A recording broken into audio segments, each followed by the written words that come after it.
ওনার সাথে থেকে আমরা যেটা বুঝেছি উনি সাদা পোশাকের পুলিশের অ্যাটেনশন উনি নিতেন না।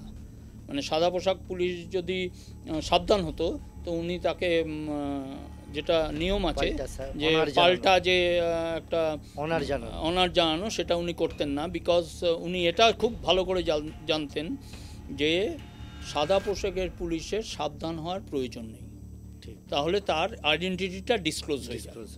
অথচ সাদা পোশাকের ইন্সপেক্টর বা ডিএসপি যদি হতো তার সাবধান উনি নিতেন না, কিন্তু যদি ইএফআরের নায়েক বা হাবিলদার যদি বার্ড স্যালুট দিতেন সেটা কিন্তু উনি নিতেন, সঙ্গে সঙ্গে হাতটা মাথায় তুলতেন।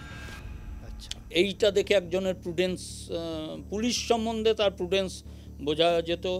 উনি কোনো দিন পুলিশের হেডকোয়ার্টার মানে সোকল্ড হেডকোয়ার্টার তো একসাথেই ছিল, অ্যাডমিনিস্ট্রেটিভ হেডকোয়ার্টার রাইটার্সই ছিল, কিন্তু উনি কোনো দিন সিআইডি বা আইবি বা কোথাও আমি শুনিও নি গেছেন, বা উনি পুলিশের কোনো দপ্তরে করেছেন, এটা উনি ফিজিক্যালি করেননি।